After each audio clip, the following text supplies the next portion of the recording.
Go for it. What is up, you beautiful bastards? It is another Monday. That means only one thing. Jukebox Trivia channel, or the show, is live, but it's new, well, not new, but it's an old concept being brought back, yes, after a 4-month hiatus. We have a dance-off. If you guys remember the last time I did a dance-off, it was kind of like in between seasons, or I believe it was in between Heads Up and Championships. So I feel like this would be kind of a great time to kind of bring it back, and I might be doing more of these in September. I think there's a lot of interest here, and I think there are some great topics to go after it. But yeah, this is going to be great. Matthew, Rosa, and Chris Clark, you guys have seen them on the show for the last, I feel like week and a half straight. It was started off with the Billy Joel playlist / Shit on Brooklyn's music show. Then it was the Billy Joel Iron Man match / Shit on Brooklyn's Questions show.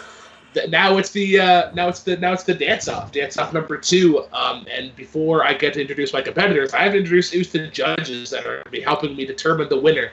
First off, fellow member of Take 3, Malcolm Cody Lay. You can find him on Rankem. Yeah, this should be a lot of fun. If you watched late night on Take 3, you saw Matthew and Chris debate Godzilla versus King Kong, but this is a whole different kettle of fish. Yes, and my other judge today, he is the number 4 ranked competitor in Jukebox Trivia. No, is he 3? No, you're 3. He's 4. I'm 3. Yeah, he is the number 4 ranked competitor in Jukebox Trivia with a record of 2-0. So the guy knows his music. He is the Phantom, Danny Cost. Danny, how are you doing today, and how you feeling? I am doing good. I apologize, you're not going to see my beautiful face, but can see all yours, and I'm ready to hear some debates. Matthew already has the Morrissey shirt, which is a nice little touch, I must say. So, Chris, I want to hear your arguments. Alrighty, guys. Now let's get to introduce our competitors, get to the minds of their heads. Starting off first, he is the winner of the Billy Joel Iron Man match, the Cobblepot Commander himself, Chris Clark. Chris, how we doing? And how do you feel coming off of that Billy Joel Iron match win? I'm concerned because this is like we're belt holders apparently of this late night with Take 3 kind of debating things. This is going to be interesting. I'm looking forward to hopefully pile driving Matt into the ground with my superior knowledge and intellect. So this is going to be fun. This is going to be rocking, and I can't wait to just go 0 for 3 with him, and he's just going to be knocked out, and it will be just a clean sweep, easy peasy chicken parmesan. Already some trash talk and mentioning his favorite sandwich. Will that work? Introducing his opponent, he is the number 3 ranked competitor in Jukebox Trivia. He is a minor threat, Matthew Rosa. Matthew, how do you feel, especially after debating Chris Friday on the late night show? Do you feel that you have taken some stuff from there and are going to apply it to today's match? Dance off, bro. Ooh, child. Things are gonna get easier. Sorry, I had to. Anyway, I'm very much looking forward to this. Getting retribution on Clark for taking the title that is rightfully mine. Vacating it immediately. Here. And then immediately vacating it, pulling a GSP to Michael Bisping on me. But I'm looking forward to the match. There's one question that I really feel like I'm gonna get, and really feel like Chris isn't. But we'll see how that goes. So, looking forward to this. All right. So, for the cool kids at home, how this is going to work is the gentleman yesterday received 4 questions. They submitted answers and have taken time to prep for debate. It is essentially going to be the first person to 3. They will have 1-minute openings, followed by 5 minutes, just kind of a free-form debate. Then there will be a 1-minute closing, and then myself, Danny, and Malcolm will determine who had the best argument of that round. I did remind our competitors off stream, but I will say again to make it public, there will be no filibustering, so you will not just run shit from your mouth for the entire 5 minutes, and there is no touching of the hair or face. Any questions, gentlemen, before we start? Why is touching of the hair or face banned? Because he means grabbing hair. Oh, I mean, like, look, I'm gonna Punching debate while I'm doing all I'm of this and touching myself. Can I touch Morrissey's hair and face? I'm touching myself. Chris Clark, August 13th, 2018. That's All right, one of guys. the gravestones. So, Mr. Rosa, because you are the more experienced jukebox competitor, which question would you like to start with? Let's start with question 3. Okay, and then Chris, would you like to go first or second? I'm gonna go second. All right, you're going to go second. So I'm going to pull up my my little meat thermometer here, and this will give us a 1-minute timer. All right. Yeah. So, yeah, Matthew, whenever you want to start. Oh, yeah, the question might be important. So, question number 3 is as follows. If Billy Joel were to go on tour today, which he is actually on tour, when I wrote the question, who in your mind should open for Billy Joel on this tour? Matthew, you are first. You have a 1-minute opening, and time begins now. All right, for this pick, I picked a band that would most benefit from opening for Billy Joel and already have a working relationship with the man himself. Ben Folds has opened for Billy Joel from time to time over the past 15 years. His group, the Ben Folds 5, are currently unsigned. No one wants them. No one cares for them because their comeback record was lackluster. Now, the thing is, they have so much content sitting unrecorded. Ben Folds has said that they have up to 3 records left that they could make, and they need another tour to be willing to take them on and get them back in the eye of the record labels. Who better than to be with Billy Joel, who is good friends with Ben Folds? I feel like this is a perfect match. You have a piano-driven band who sings ballads and rock songs in the exact same keys and tone that Billy Joel likes and frequents. I feel that Ben Folds is actually a better pianist than Billy Joel. He could even steal the show. It would be an unbelievably entertaining show to see the Ben Folds 5 opening for Billy Joel. There is no way that anyone would go home unhappy after seeing Ben Folds. Perfect. Excellent. All right. Excellent opening. Chris, your answer in your opening statement. When you're opening for a band, be it a rock band or anything, using the same instruments and saving the money is always key. And with that, and for Billy to make the most amount of money from his bank, the opening should be Mike Del Judas. He is the solo artist. He heads a Billy Joel tribute band, and he is the man's second rhythm guitarist. Mike Del Judas has opened for Billy before, like Ben Folds, but he's also, when he's opened for Billy, performed some of the songs in Billy's set that Billy sometimes does not want to do. Like one time he did in Nassau Coliseum, he played Easy Money, a song Billy has never performed live since 1984. He literally does this for the fans. Mike Del Judas opening for Billy is the only person who should open for Billy because A, he can play piano like Billy can. He has the voice similar to Billy. If people want to see an opening act and are paying for Billy Joel, they are going to get Mike Del Judas, who is just like Billy Joel, but gives you what you need. All right, perfect, excellent. All right, gentlemen, 5 minutes for freeform. Yeah, whoever wants to start.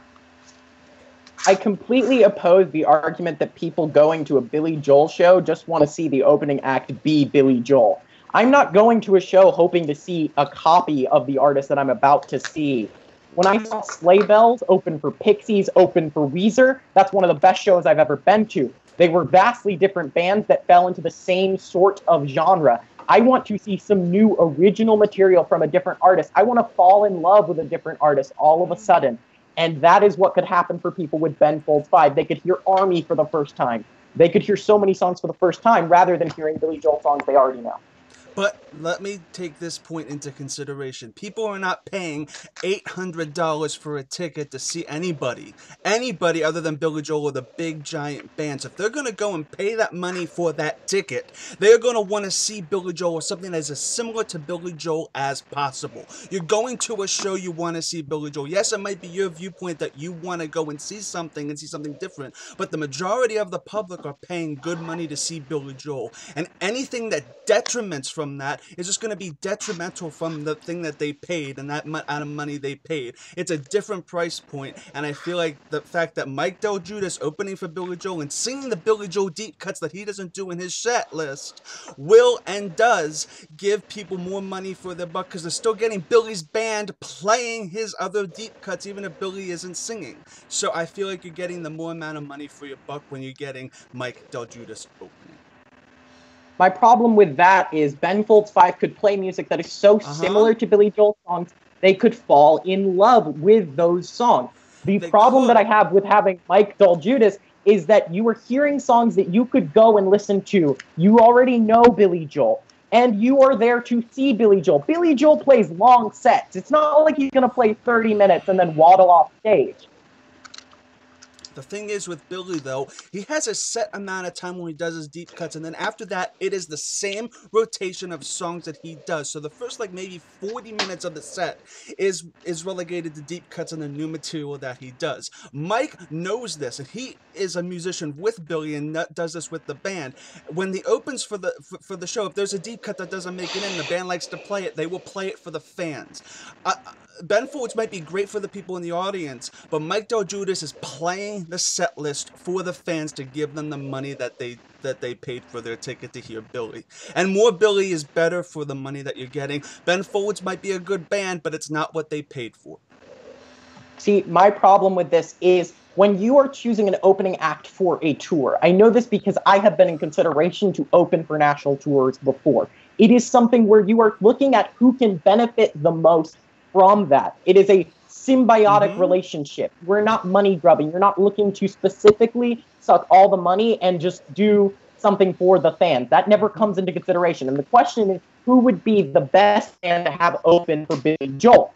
I feel the best band to have open for Billy Joel is Ben Folds 5 because they are unsigned right now. They need that recognition of opening for Billy Joel. Yeah, but Mike Del Judas is also unsigned, and him using the connections and the friends and the family that the Billy Joel band has. The entire band is a family. The entire crew is a family. They want to hoist up the family first. They are going to want to have open somebody in the family so they can be recognized over anybody else. That's essentially why Mike has opened for Billy more than anybody. Mike can do it. Mike steals the show every time. Mike sings Uptown Girl, and Billy mimes to him, for Christ's sake. They have so much respect for Mike, and they want to hoist him up more than anybody else. So that point, in my opinion, gets a little dull when you're looking at, you're saving more, you're still paying Mike for the show anyway, and you're also letting Mike get his name out there, so it's kind of counterproductive otherwise. You shoved your foot in your own mouth. Mike Del Judas is signed to Tom Robb Music, which is a subsidiary of Capitol Records. A major label deal. What are you talking about? Ben Folds 5 need the recognition. They can't find a record label. They did their last album Kickstarter funded. They are doing everything they can to make their record get noticed and appreciated. You know why he got that record deal was because of the amount of stuff that he's been doing. It's not an actual record signage. It is a signage to have something released as an EP on an iTunes feed. It is not an actual physical record label that he's getting an album released just yet. That's still in the works. And Ben Folds, look, the fact of the matter is, the question is asking who is best suited to open for Billy, and it's in-house, and for Billy it should be inside the family. Record deal or not. I don't think it is necessary to have someone inside of Billy Joel's band open for Billy Joel when Ben Folds could get more of a rub off of the situation. Really? This was good. This was good. That was good. Damn. That was, wow, that was really good. All right, guys. 1 minute to close your arguments. Matt, since you went first in opening, you'll go first in the closing. The Ben Folds 5 is one of the best rock pop groups to come out of the past few years. Late Night with Conan O'Brien said it was the greatest performance that ever happened on the show was when they did Underground.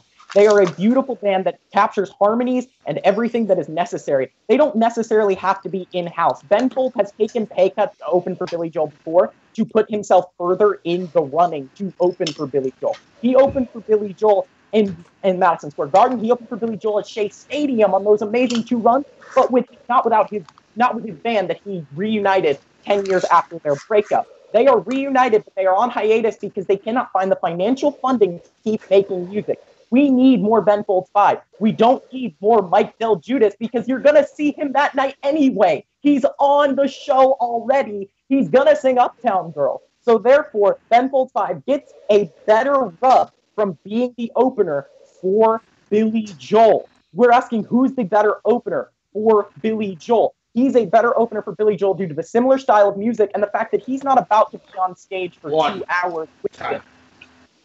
All right. And it's a closing. Mr. Clark, 1 minute closing argument time begins in Mr. Clark. The biggest thing about the Billy Joel band is to be inside the family. The family is what comes first. Everybody else is secondary. It might have been due to availability issues with Mike that Ben Folds' band got to open for Billy when they did. Mike is the focal point of Billy. He is the heir to Billy's throne. He is the one that the fans connect with. Yes, you might think that Ben Folds' band is a great, big, bombastic band that could even wipe out Billy with their quality, but you want something that complements Billy, not just is as good as Billy. You need something that complements Billy and gives the fans what they want and exactly what they pay for. A good opening number, a good opening band should make you feel like, yes, I got my money's worth from this ticket. Yes, I feel like this complements Billy Joel really well, and yes, it has Billy's spirit. You can say whatever you want about Ben Folds' band, they do not have Billy's spirit. I'm done. I'm good. All right. Wow. Yeah. What a way to start off the show. This was like a swing of back and forth.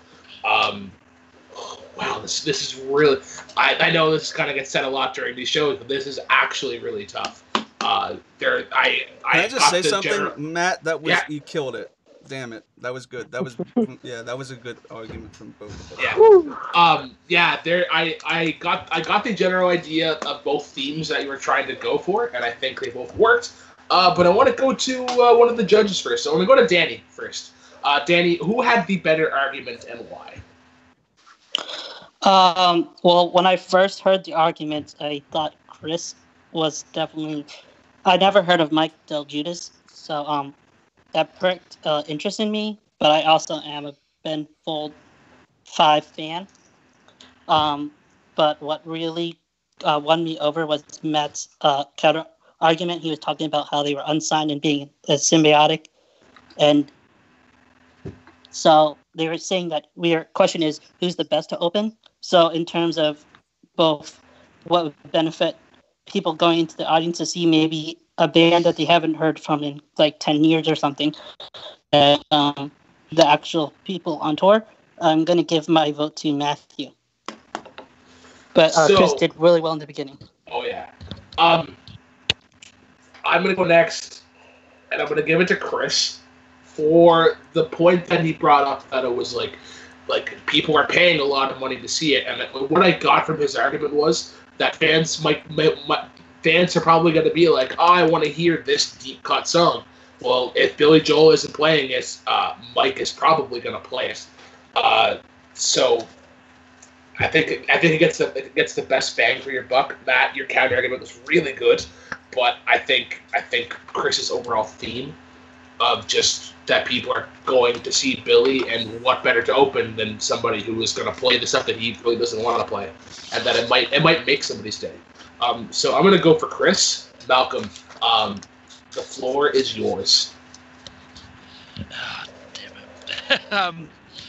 I hate having to be the decider vote here, but this legitimately is very tough. But it was very close to me. I'm probably going to have to slightly give it to Matthew, because his argument about that it needs to be something that they can get a boost and maybe get a record deal out of it. And like as he said, Ben Folds is unsigned, and it's just one of those ones which sometimes when you go to a concert, you go to want to see someone you may not have heard before. Because, for example, when I went to Ed Sheeran this year, there was this guy called Mitch James who I'd never heard of before, and he would have got a big boost out of it. But, so yeah. That happens with literally like almost every concert I go to. I remember one in particular a couple of years ago. I went to see Gob, at a bar, and there was a band that opened before them called Boyd's. They're like a gypsy thrash punk band from Montreal, and I ended up liking them more than I did Gob. But yeah, congratulations, Matthew. You got the point. That was a close one. Yeah, that was really close. Amazing. That was a great way to start off the show. So I remind you guys that it is the first to 3 points. We will now go to question 4. We'll just go 4 and then 1, 2. So the question is, gentlemen, I was looking for particular albums, but they didn't pick the ones that I thought they were going to. But the question that I had for them is, what's the best album from 1976? Matthew, since you went first last time, I'm going to get you to go second. So, Chris, you will be opening your argument. What is your answer, and why is it not a surprise?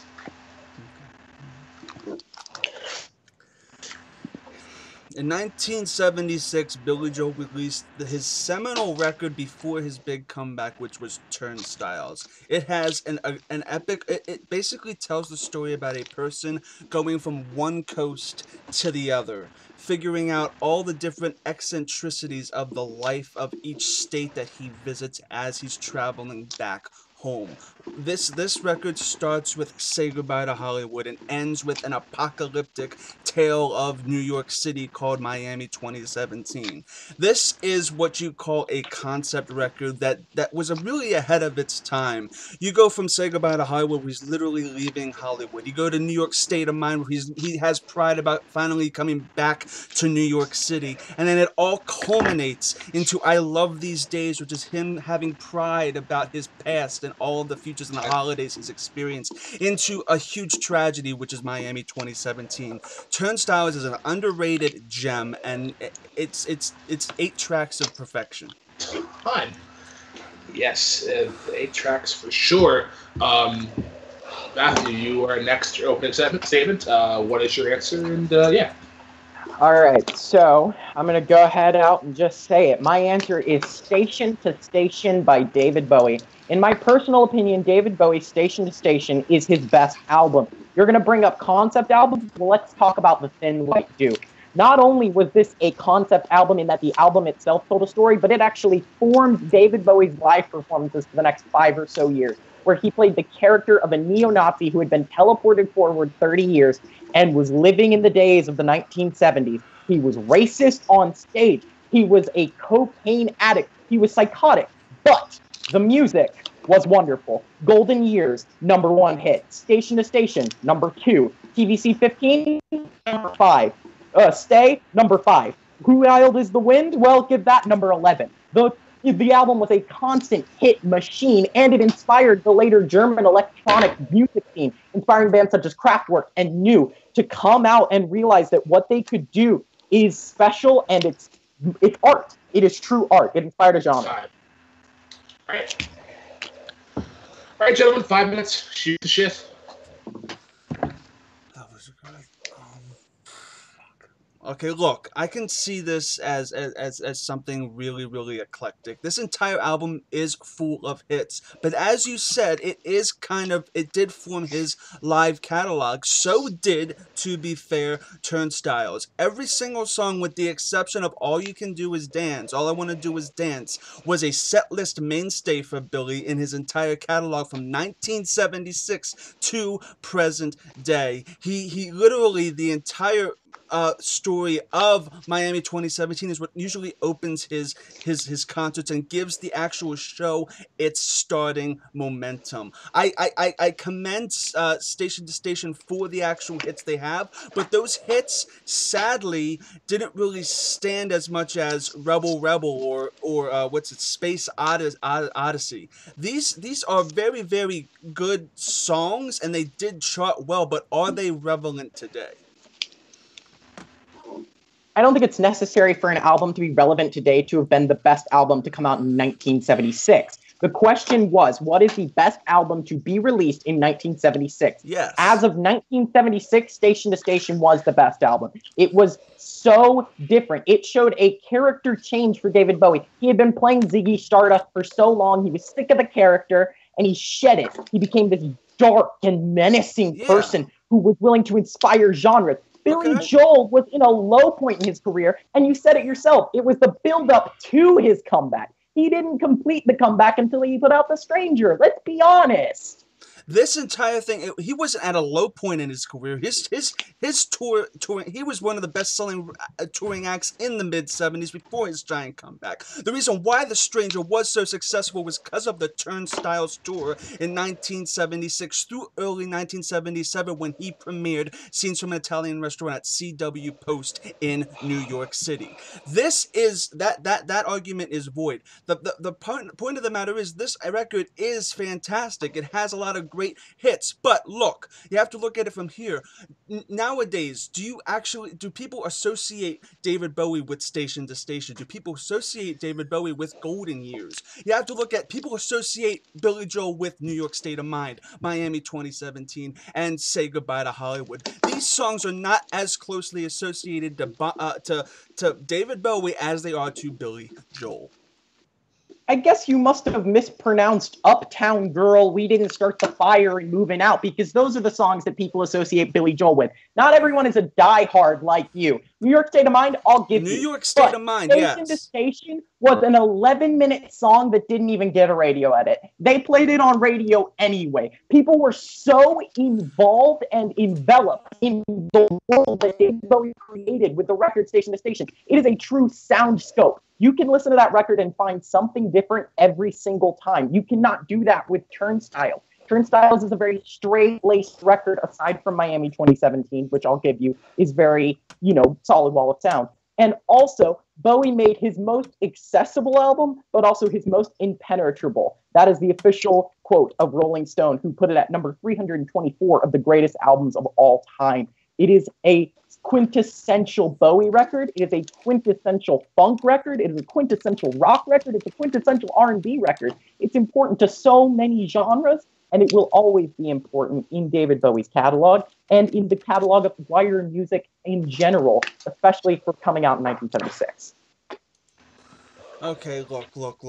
The fact of the matter is, these songs aren't complex, but the fact is that these songs have stayed with an entire the fact of the matter is, Station to Station, you say that half of the songs I listed aren't necessarily as associated as these, but look, Station to Station, do people actually associate that with Bowie like they do Space Oddity or Rebel Rebel? The thing is, New York State of Mind is literally an anthem for everybody. None of these songs, even though they are good and they are huge hits, aren't anthems. Have they gotten to that status so far? I do not think so. I think Billy has had the bigger stage presence for this album, and the fact that it laid the groundwork for The Stranger says a lot. What has this album laid the groundwork for in terms of his discography? Besides his live records. It laid the groundwork for Low and Diamond Dogs, albums that were both hugely successful. It was an amazing record that set forward the new phase of David Bowie's career. And I will say, these songs do touch people because they always say the Thin White Dude is their favorite character. All right, time. That was rough. Yeah, that was interesting for sure. Yeah, we're gonna go into closing, but there's one thing that I want to hear in the closing, and I feel like I kind of got lost in the debate itself. I think there was a lot of like the legacy and what it means now, and if people remember. I want to hear in your closing arguments why your album is the best from start to finish. How people most consume albums like these content albums that you guys claim. Why is yours the best album from start to finish? Chris, you went first, so yeah, you'll close first. Well, none of these tracks on this record last more than 7 minutes. These are very digestible, story-driven songs, and the actual album itself tells the story of somebody going from one coast to the other. It's a simple story, more simple and more relatable than David Bowie's Station to Station. It's literally relatable. That is the key. All of these songs are relatable, and you feel like the guy who is singing them is you. As much as David Bowie's classics are classics, it's really hard to relate to somebody that eclectic. And that is objective. David Bowie is an eclectic human being. And the fact that these songs are very, very situational in a person's life doesn't necessarily negate the fact that a song like New York State of Mind gives you pride, while Station to Station being beautiful doesn't necessarily have that same effect on somebody's mentality. You still have 10 seconds. Are you good? I think I'm good. I think All I'm right, fine. cool. All right, Matthew, let's hear those closing arguments. Station to Station is 9 tracks. All 9 of those tracks are classics. And Golden Years is a totally digestible song that makes you feel just like you are listening to David Bowie speak for you. It does the exact same thing that I Love These Days did, but better. David Bowie's Station to Station was the more important record to the time period of 1976. It formed the world around it. It was an amazing record that you can only really listen to if you listen to it start to finish. But if you need to, you can pop on Golden Years, you can pop on Stay, you can pop on Wild as the Wind, and you're going to be happy. But listening to it completely, it is a full story, it is a full album experience contrasted to Turnstiles, which is nothing more than a bunch of garbled songs that are stuck together. I believe that Station to Station by David Bowie is one of the few songs where he took complete songwriting credit and he ran with it. He wrote every song so well, so independently, and so specially to fit the character of the thin white Duke. Time. All right, guys, that was pretty good. Yeah, it's still close, but I think my mind is a little more clear now. I'm going to give my point to Matthew because what won me over is that he mentioned the point of that it's a new experience every time, and I feel like Chris kind of got stuck on the fact of it's this great story, but I didn't hear anything about re-listenability in the album itself. So I'm going to give my point to Matt. Malcolm, I'm going to go to you next. Who had the better argument? Yeah, once again, this is tough. Because I mean, I'm probably going to have to be leaning towards Chris on this because I mean, he kind of won me over by the fact that he was saying that a lot of the songs on Turnstiles are relatable and to Billy Joel. I mean, and I don't know much about that Station album of Bowie, but I just had a quick look up, and there wasn't a lot of songs that I would have, if I'd listened to, I would not have known that they were Bowie songs, to be honest. So for me, what won me over for Chris was the fact that he argued that a lot of the songs was relatable and then it tells a story. So yeah, all right, Danny, it comes down to you. One person for Matthew, one person for Chris. It's actually swap. Who had the better argument and why? Well, the takeaway I got from Matthew, he talked about more of the cultural impact of the Thin White Duke, how he shaped kind of like different genres, how he brought upon the craft work. But what Chris did to me was he actually painted the picture of the entire album, why it was such an important album, and why it was a journey. And I liked how he started saying it's from one coast to the other. And also just leading kind of like an anthem. And so with a very slight edge, I'm going to give mine to Chris. Wow. That was close. Damn. That was close. That was very close. I thought I lost. If for nothing else, people go listen to Station to Station. No, it's a great album. Album. Look, nothing I said is actually accurate to how I actually feel about the record. It's fantastic. But that was great. That was awesome. Yeah. And voting against Bowie really hurt my heart. Matt, you need to lay off. You're going too hard. All right, guys. It is tied going into question number 3, but it's actually the first question. It's the first question that you see in the description. I think the last time we were on here, we pitched something along these lines, and it was something that had always intrigued me whenever I saw Black Panther, because I believe that the score for I believe Kendrick Lamar's score and soundtrack is phenomenal. But it inspired me to create, I guess, or propose the question, I guess. Other than Kendrick Lamar, a hip hop artist should score Black Panther 2. There are a ton of options. And Matthew, since Chris went first last time, you will be going first this time. So once again, 1 minute, and the floor is yours. Give me the greatest rapper of all time as far as I am concerned. Remember all caps when you spell the man's name, MF Doom, the greatest rapper, producer to ever live. I would put him over Dr. Dre. I would put him over every single member of the Wu-Tang Clan. Mad Villainy is the greatest produced album of all time. There's no better production in any way, any shape, any form than the first Mad Villainy record. Mad Villainy 2, although it was the same verses, was even beautifully produced. So if we're making a full soundtrack and score, MF Doom is going to make the better soundtrack with more bangers, and he's going to make the better score, as he could fill the ambience with his fact that he can play the trumpet, he can play the accordion, he can play the violins, he can play all these different instruments, and he could score the record, he could score the movie himself, and you're saving yourself money there. Scored and soundtrack by MF Doom, Daniel Dumile. He's the best choice that could ever be done for Black Panther 2, and he loved the movie, and he was invited to the premiere. Time.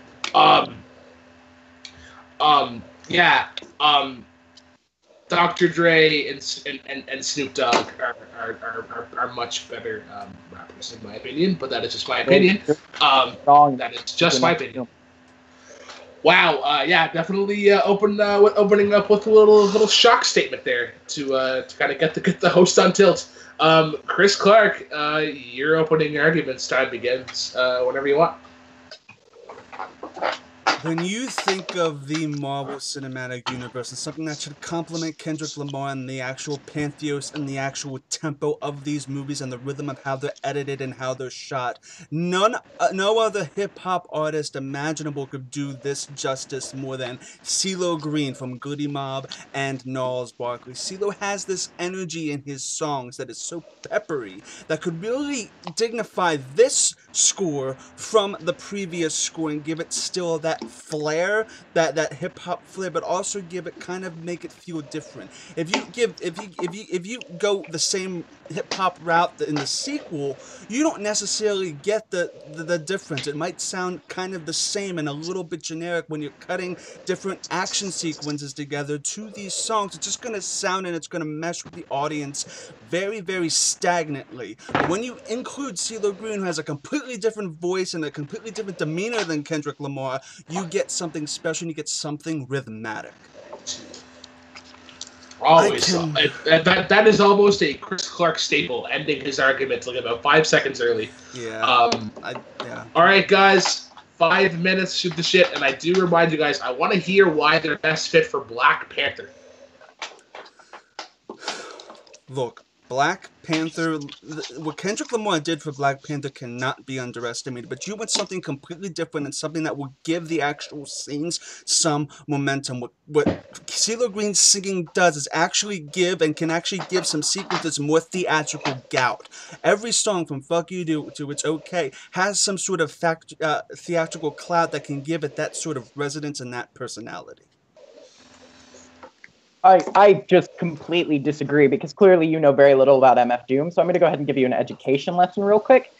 He's a huge nerd. His whole gimmick is that he dresses up like a supervillain. So you mean to tell me that a man who literally dresses like a supervillain constantly wouldn't be good for Black Panther, a character he loves, a character he owns the first issue of, a character that he could put his passion and his soul about production and music into, rather than sing a bunch of uninspired songs about a character that he doesn't care about, like CeeLo Green would. CeeLo Green doesn't understand nerd culture. He doesn't care about nerd culture. CeeLo Green has been on the top for so long. MF Doom is still in the underground, and he's chosen to remain there. He's had record deals offered to him from so many major labels. He's turned them all down to remain independent and keep making music the way he wants to. When Ghostface Killah needs someone to produce his track, all of a sudden, he calls MF Doom. There is no better choice for Black Panther, specifically for Black Panther, not who's the better hip-hop artist. For Black Panther, MF Doom, who is a fan of nerd culture, would do a better job. It takes a lot to say that because look, you're looking at somebody who's gonna make the personality of Black Panther 2 pop. Just because he dresses like a superhero and supervillain doesn't mean what he sounds like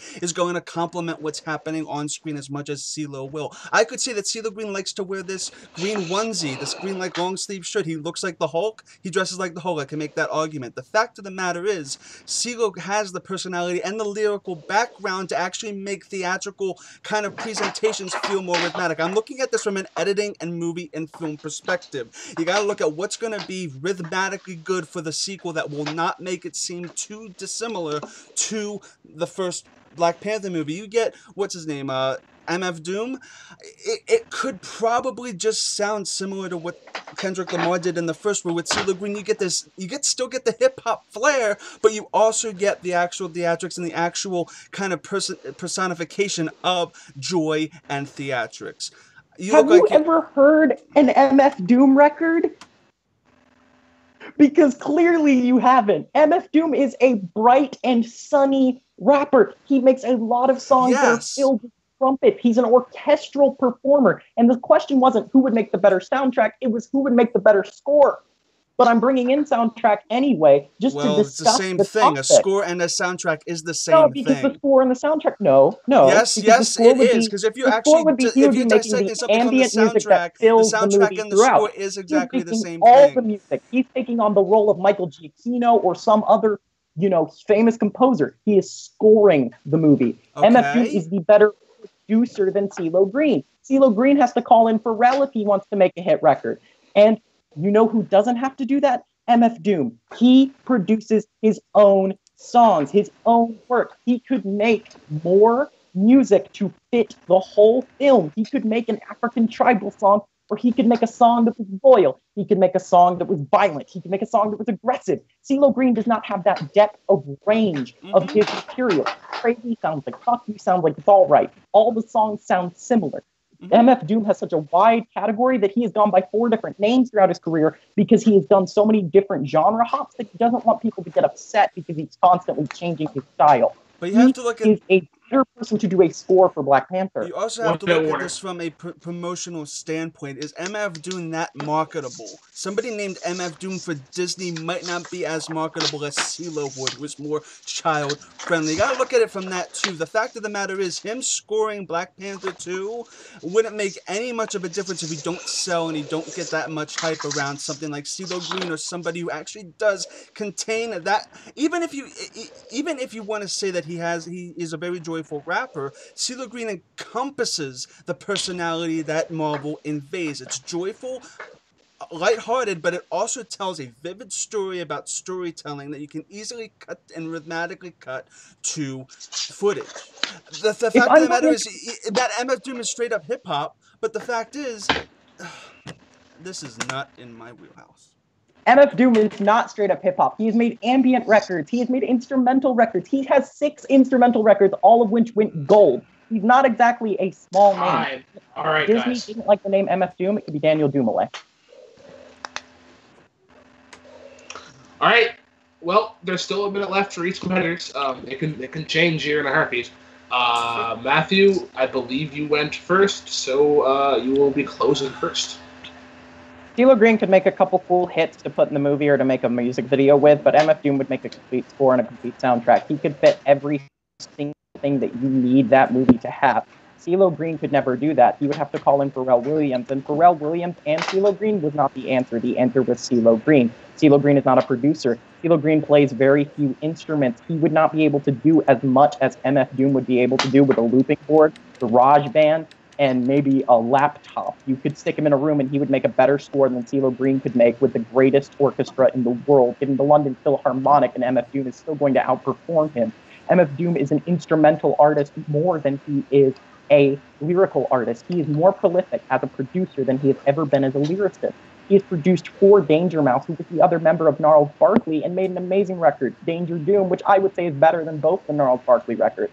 There is no question that MF Doom would be a better choice. He's a better artist, and he's a better composer. It would be no question to ask. MF Doom would win this battle. Time. All right. Chris, 1 minute, Floor is yours. To say that CeeLo would just get other people to produce the record and to score this thing is kind of unfair, but the fact that he is listed as a record producer, a rapper, a songwriter, and a singer. The thing is, he could and he still could. That's all subjectivity. That's could, should, would. But Phil has nothing to do with this argument. It's CeeLo Green himself. And the personality that he brings to every song he does can easily cut really well to and fits the personality of a Marvel film. And at the end of the day, I feel like CeeLo's music fits the personality of a Marvel film over MF Doom, which literally, his music is very, very eclectic. With CeeLo, it's very poppy, it's very popcorny, and he can immediately catch on to it and get the rhythm of it, and it can differentiate itself from Kendrick. I'm done. Cool. All right. Malcolm, I'm going to let you go first. How are you voting and why? Yeah, this was an interesting argument. For one, it's clear from the argument that hip hop isn't in Chris's wheelhouse at all. I think that's fair to say, but I mean, this I'm with Matthew because the passion he had behind MF Doom, who I've never heard of before, kind of swayed me a little bit because he showed that he knows a lot, and I mean the way that. So the question was whether who's best to score the soundtrack. Is that Brooklyn? The question was, other than Kendrick Lamar, what hip hop artist should score Black Panther 2? Yeah. So when Matthew was talking about how MF Doom is a instrumental guy and does a lot of instruments, it's kind of swayed me for Matthew to get the point here. Right. Danny, who had the better argument and why? Well, Chris had an uphill battle for me the whole time. When I heard this question, immediately my mind went right to MF Doom. So when I heard that already, I kind of was already leaning towards Matthew. But I think what brought in Chris was he was just mentioning personality. But MF Doom, I get he is multi-instrumentalist. A lot of people in production and in hip-hop community. Matthew also brought up Danger Mouse and Gnarls Barkley. So to me, it was a pretty easy vote for Matthew. All right. For two things. One, I would have loved to hop in this argument, and I would have thrown in Outkast. I feel like they would have fit the style that Black Panther could use. And I'm also voting Matt. But Chris, I was waiting for you to rebut a certain point that Matt made. Matt was going on about how he had to bring in Pharrell, how CeeLo had to bring in Pharrell as a producer. How he'd have to bring people in. I was waiting for you to rebut it with, if you're going by that logic, that Kendrick Lamar couldn't bring in The Weeknd for like the biggest song off of Black Panther. That would have been yeah. Either way, Matt deserved that to whole win that. yeah. Matt that whole bringing in people argument was kind of a wipe off for me. But yeah, Matthew gets the point. So Matthew does go up 2-1. Going into the last question, or the last Freeport question. I do have a tiebreaker, and I'm kind of hoping to get there because I do like it. So we go into question number 2 in the description. It's tough. And I was recently listening to Aerosmith's cover of "Come Together," and I was like, "My God, this song is so fucking awful." Masterpiece. It's Aerosmith's cover is awful. It's like I think I mentioned it earlier in the Billy Joel playlist. It's like sandpaper going up against a chalkboard. Question number 2, guys, is what is the worst cover of a Beatles song? Chris, you are going to go first. You have 1 minute, and the floor is yours. I'm gonna need a roofie because I'm going into this and this alone. Bill Cosby did a cover of Sgt. Pepper's Lonely Hearts Club Band. It was off of one of his comedy records released in the 80s, and it opened up the actual thing. I could not tell you, you have to listen to this on YouTube. Bill Cosby singing Sgt. Pepper's Lonely Hearts Club Band in that style that Billy's like, I got your man. In his like voice, singing Sgt. Pepper is the most disturbing, disgusting, terrible thing I've ever seen. So this is terrible. I don't know how you can make an argument with an opening statement about it, but yeah, it's Bill Cosby doing Sergeant fucking Pepper. That's all you need to fucking know. It's disgusting. It's terrible. You should throw it and shit on it. It's despicable. Time. All right, Mr. Rosa. Before I start, can I just say this was really fun for me because I used to be on a podcast called Bad Beatles Covers. All right, Anyway, here we go. The Flaming Lips and Miley Cyrus singing Lucy in the Sky with Diamonds. There is no bigger spit in the face of the Beatles lineage and history than this cover because it is a complete rape of the original song. It completely changes and violates everything that makes that song beautiful. And you may think that's a buzzword. That is an accurate word. They're completely changing everything about the song. The song starts out with Miley's beautiful vocals pressed down and then turns into this compressed, garbled, distorted mess. Bill Cosby's song at least sounds understandably like Sgt. Pepper's. This version of Lucy in the Sky with Diamonds has Sean Lennon as an instrumentalist, and he still couldn't capture what his father was trying to say with the original song. It is an absolute travesty that spits on the face of everything that the Beatles stand for, everything that they were trying to do. They were trying to move music forward, not move it 20 steps back, by creating one of the worst, terrible soundscapes I've ever heard that had no real place in music. Time. So guess what? Trick question, motherfuckers. Trick question.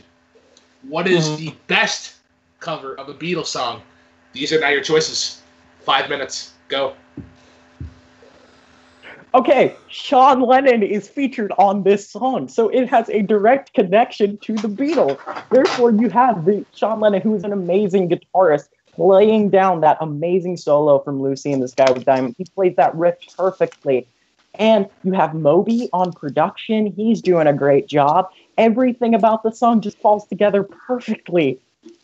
Look, you have Bill Cosby being the likable guy that he is, doing anything he can to be amazing on this backing track. He's having the time of his life, and you actually feel in his voice the amount of joy that he is when he is singing this in front of this live audience. He's feeling the song. He has emotion in the song. Unlike this thing, this disgusting little thing, the fact of the matter is this thing is so distorted and horrible. They didn't have any joy producing this. But with Bill Cosby, he's looking at everybody in the audience being happy, and you can just feel it in the voice and how he is singing this song. Right? I'm doing this correctly. I'm arguing for the fact that it's a better song, right? You are correct. Okay. This is the most awkward fucking thing ever, and I'm gonna get fucking arrested. The fact of the matter is, Bill Cosby. As far as I'm concerned. This is fucking stupid. As far as I'm concerned, the Flaming Lips are a band with a serious catalog. They made one of the greatest instrumental. One of the greatest. It's not good. It's distorted, and they got the levels wrong. It's terrible mixing. You got to look at this though. Steamy Battle Pink Robots. Does Bill Cosby have any of that in his catalog? Bill Cosby's recording was live. They did the mixing live. That makes it 110 more impressive. And the joy in his voice singing this song is elating. It's gratifying. It's zesty. You gotta look at it from a point of view that this cover is the best thing that will internally stroke your ears. It's that enthralling. You're clearly ignoring the fact that Moby produced this track. He obviously didn't make any mistakes. It was artistic vision. No, Moby is a dick. He did that. They're trying to mock the Elephant Six Collective of the 90s. They're capturing that garble, that buzz that was so amazing. It's terrible to your ears. Look at this. I'm listening to it right now, and the levels are terrible. It's right up there with In the Aeroplane Over the Sea for me. There's no joy. And Miley Cyrus's vocals are just so beautiful. She does this cover live all the time. It's just a amazing song that's just so amazingly put together. There's Oh, nothing better please. than this cover of Lucy in the Sky with Diamonds. Yeah, but Please end the argument, Brooklyn, for the love there of is God. no joy in his voice and her voice. All of it just sounds like a robot. When you're looking at Bill Cosby and the girdle and the amount of zest he has in his song, you can feel that he just enjoys singing every single lyric. This is the most awkward thing to defend, but you know what? I'm defending it because I like chicken This parmesan. cover frequently causes Sean Lennon to break down crying while playing it. Yeah. That's not emotion. You know, I don't know what you're talking about. There is that, total emotion featured within the yeah. song. It's just a different emotion. It's Lucy in the Sky with Diamonds taken from the perspective of Mm-hmm. what he feels like his father's mind might have been like when he was on LSD, and he worked to make this ode to his father, Do whom you he know? loved so dearly. Bill Cosby is a rapist, and that's just not the same thing. But he's having joy. Oh, this is so wrong. Um, this is so wrong. Look, I agree with you that he is a terrible person, but the amount of joy that he has when he does this song, because this is back in the '80s before like all of that came to pass, is amazing. And this is just giving me a headache. And he's probably Lennon probably was crying because he was in pain. This is terrible. One Yeah. minute warning, by the Not way. compared to the Bill Cosby version, which is better than Rocket Man. It is completely better than Rocket Man. Sean Lennon covering his father's music is the most beautiful thing that I've ever seen. His Yeah. cover of Julia is amazing, but Lucy in the Sky with Diamonds is so beautiful. He captures No. his father's vocal range so Are expertly. you His fucking guitar kidding me? work, although pushed into the back of the mix, is so impressive. The sitar playing is so impressive. Toby's production is magnifique, and Miley Cyrus's harmonies just brings it all together for the greatest cover of a Beatles song, the greatest version of a Beatles song. It puts the original version to shame. Sgt. Pepper's isn't even in the top 10% of Beatles songs. There is no I will better not go and cover. say that anything is better than a Beatles song. Anything with a Beatles song is just a cover. But to what extent Bill's does, it actually gives the song more character and Time. pizzazz. I was waiting for you to finish your phrase there. I hate you, Oops, did I Brooklyn. do that? Hey, wait, we have 1 minute. We still have to be in You character. have 1 minute. You have 1 minute to convince us why your songs are the best covers of Beatles. Is our final thing? All right. Final thing, Chris, you are first. You have a minute. The floor is yours.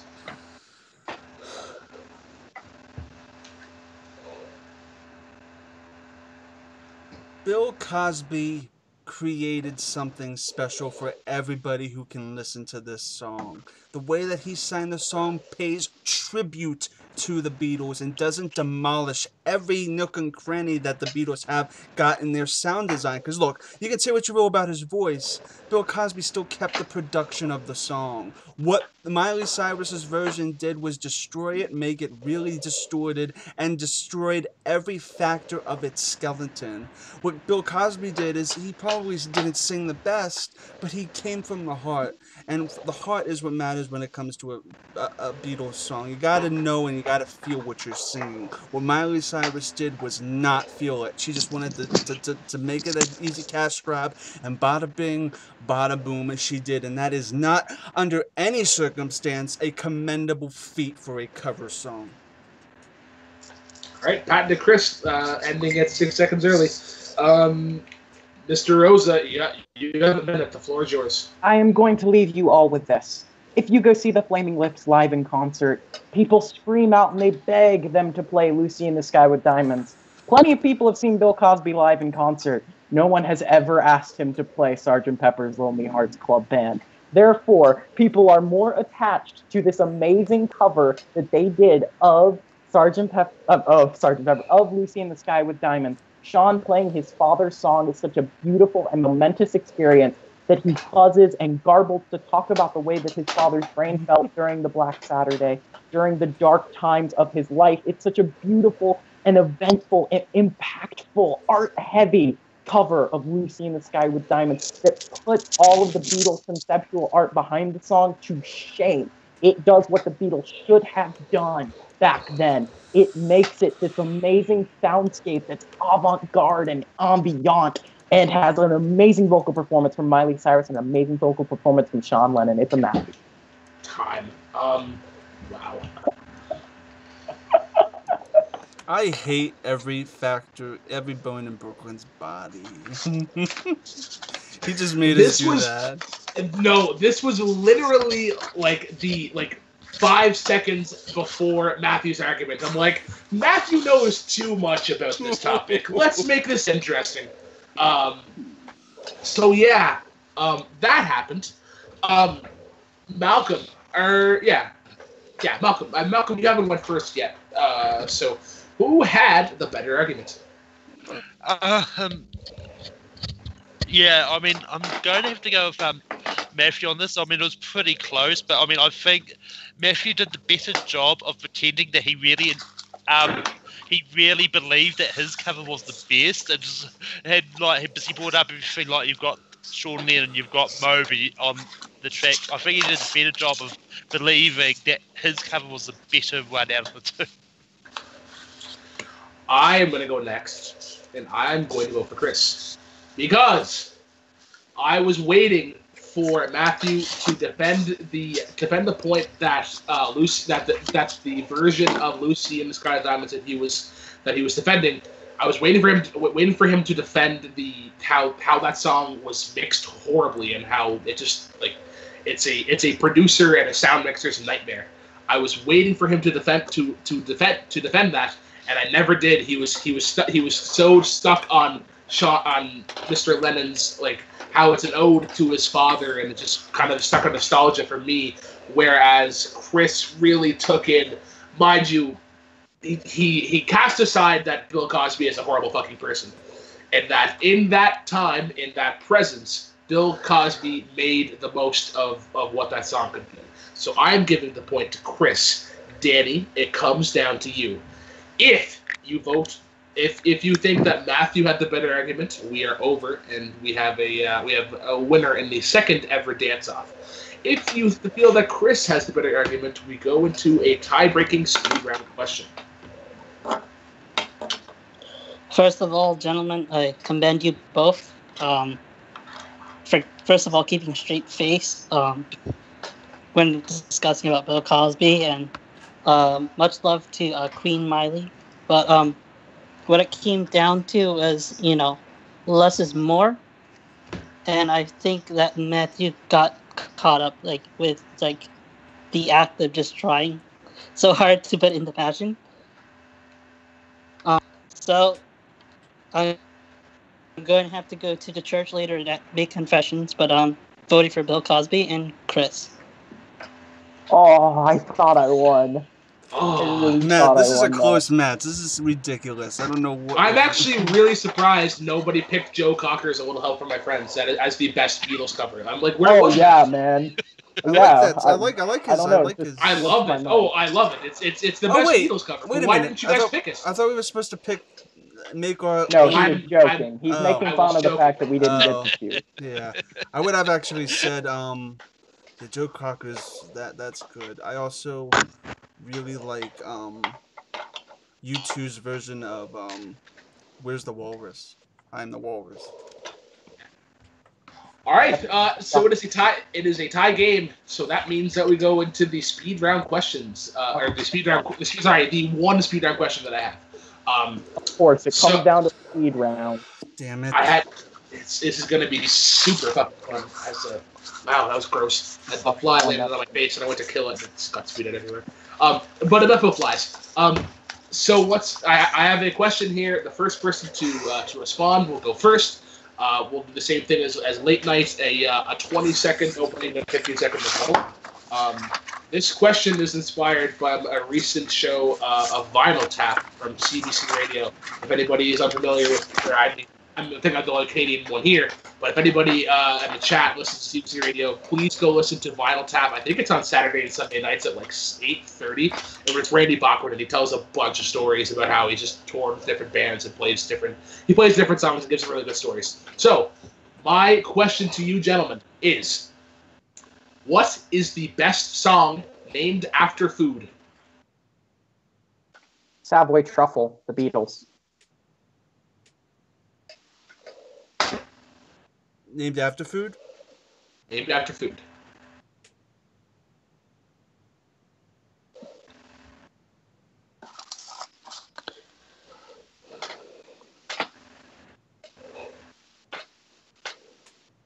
Eat It. Weird Al.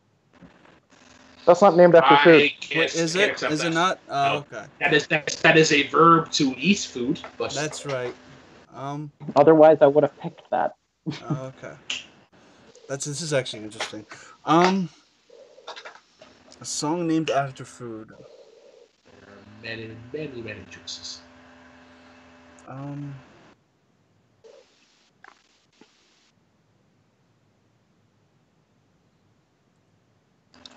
Okay.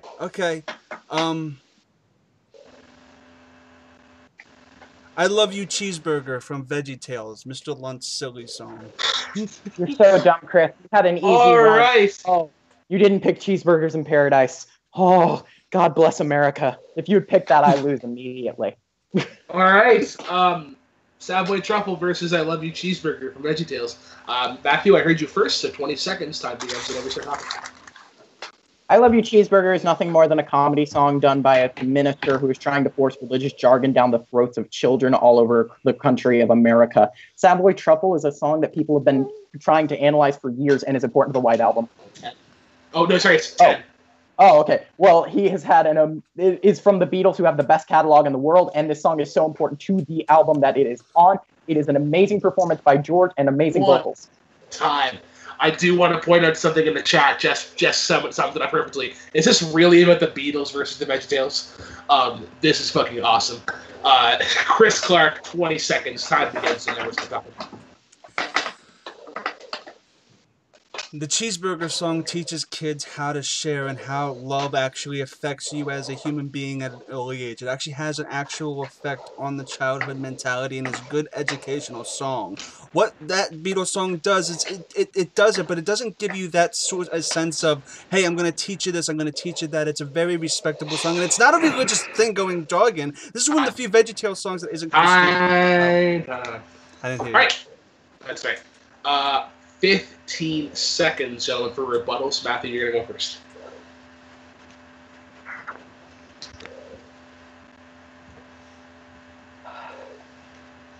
All right.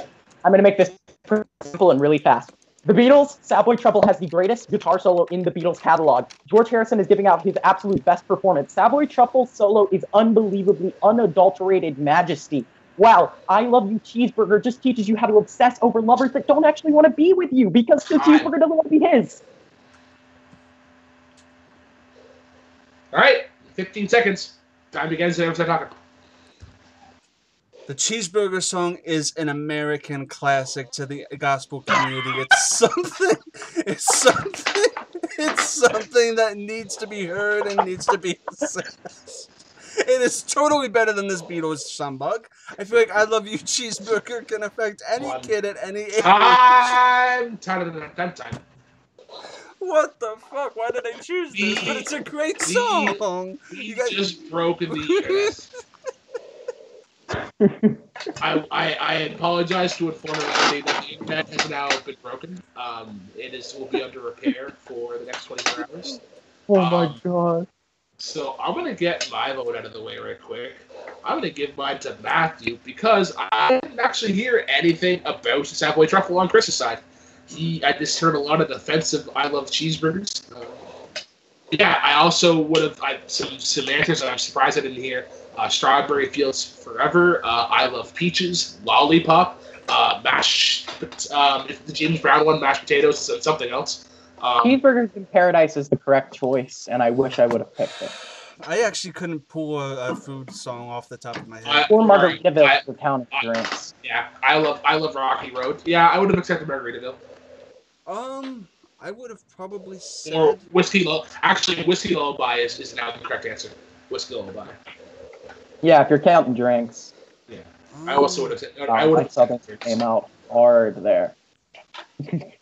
Yeah, if you're counting whiskey. If you're counting whiskey. That was... Whiskey Lullaby, it was almost like an unofficial rule that you knew that you had to know that off by heart before you left high school. I knew it. I knew it. I missed it. I should have said American Pie. I was Fuck. just gonna say, I'm surprised how did I not think of American Pie? I literally wrote The Ballad of the Beast after American Pie. I'm an idiot. I should have said American Pie, but it is what it is. But I mean, okay, so wait, there's still time. I'm getting my point to Matthew. Danny, who had the better argument and why? Well, Matthew, like Krista, I grew up with VeggieTales, so despite the part that I'm a little bit triggered that you bashed Bob and Larry, I love VeggieTales. It was heresy for me to do what I just did. You know what song I'm talking about too, don't you? Yeah, I love you, but Cheeseburger, I my love precious you, cheeseburger. cheeseburger. I went for you. I love that song. I don't regret but saying it. despite that, again, I didn't hear anything from Chris in terms of an argument. So this was pretty much a set point and match for me for Matthew. But yeah, please respect your vegetables. Your winner by split decision, a minor threat, Matthew Rosa. That was close as fuck. What a match. That was very close, and that was, more importantly, that was extremely entertaining. Malcolm, I know your vote did not count, but how would you have swayed? Yeah, for the same reason as everyone else, I would have gone Matthew anyway, because like Chris didn't really strike back at sour. I mean, when he started to say Red Out, I thought he was going to go My Bologna myself, but that would have been cool. Yeah. The thing is, I should have said American Pie, and I would have had a fighting chance. I feel like American Pie. Probably would have won with American Pie. Yeah, I should have, and I didn't even think about American Pie because you don't order American Pie at a diner. I was just going through my head food, and it just kept going to meatloaf, and I'm like, there's no fucking meatloaf song named after fucking food, ironically. So it's just like, damn it. Well, I need to interview the winner of the second ever dance off, the minor threat, Matthew Rosa. Matthew, how are you feeling after this endurance of a battle? It needs to be a dance-off title, and it needs to be presented to me. I am ready to fight whoever dare challenge for that dance-off title. I think there has to be a dance-off title, and I want it. I want to be the first two-division champion in Jukebox Trivia. I am coming for you all in the heads up. I'm coming for you all in whatever dance-off you got coming for me. This is where I live. If you want to go through, you got to get through the minor threat to keep on transposing to a major, baby. So then why don't you just call yourself the major threat if you're why transpose down if you're just gonna constantly transpose up? Chris Clark. It's for the live performances. I prefer the minor on the record. Yeah. Chris, it was so close. You came down to the tiebreaker, but you tried to debate VeggieTales over the Beatles. It was a valiant effort. I'll be completely honest. How do you feel about your performance? I wish I pulled American Pie off the top of my head because I felt really pressured. The fact is, one of my honest-to-God favorite songs ever is "I Love You, Cheeseburger," and I just said it because I love it so much. I had no intention of actually figuring out if that was going to win or not. I wish I pulled that because this kind of would have been a very close match, and I feel like this entire performance was actually really good from both accounts. This is a really good debate, actually. It was really, really good. I can foresee Matt probably getting far wherever he gets to, but there's gonna be a rematch with me in the future, and it's not gonna be easy. So just know that. I am jamming out the Savoy Truffle right now. Yeah. This is my song now. So Matthew, just to kind of bring some attention or some information into the air. I mean, technically, if you were to go up against somebody next, you would technically be going up against your faction mate, Jessica Morgan, who won the inaugural dance-off back in April. How would you feel? Oh, I see her in the chat begging me not to have to do it. Yeah. What happens if she relinquishes contendership?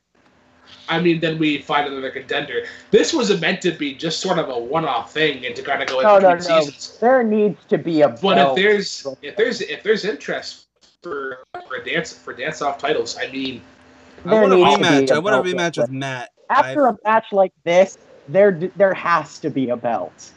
This can't be Well, an exhibition. let's hear from our judges. Danny, how did you feel? How did you feel about this debate from start to finish? I mean, I love any opportunity to talk about VeggieTales. So very exciting. But as you said, the Beatles. I thought every argument was really close. Even some of the ones that I thought initially were probably a giveaway. So I thought both Chris and Matthew gave great arguments.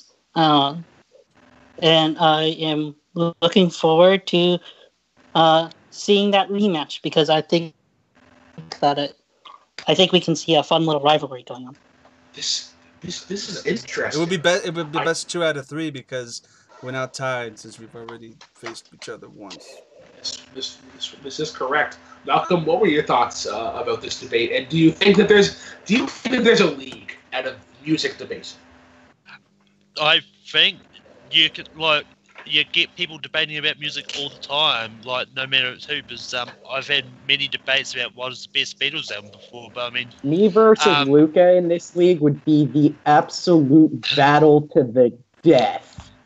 But I mean, I think you can definitely make a league out of it because there's definitely a lot of people that I've seen who can probably do well in the music debates. Like you've got Luca, you've got Jess, you've got Caleb, you've got Chris and Matthew. Like they're all passionate about music. Jeremy, Sandy, Russell, Danny, Brian. You should make a tournament out of it. Like that would. Oh man, the potential is endless. Yeah, but sorry, Let's say this was the first round. You shouldn't make these the first round. You should make. I'm joking. Yeah. But actually put people in a tournament and see how that goes. That might be really cool. That could be. Yeah.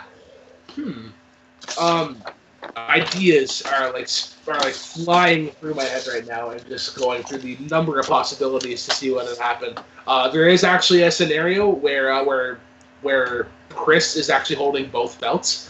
That is a scary situation.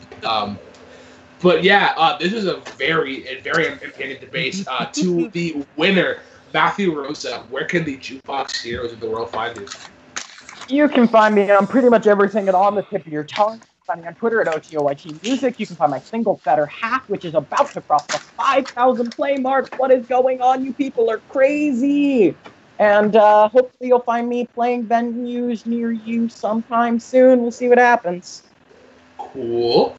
To the losers today, Chris Clark, where can the Jukebox Heroes of the world find you? Find me on Twitter and Instagram at ChrisClark8788. Those numbers mean nothing. You can also find me every Saturday producing the Schmodown Rundown on SK Plus. Not SK Plus anymore, the Collider Podcast Network.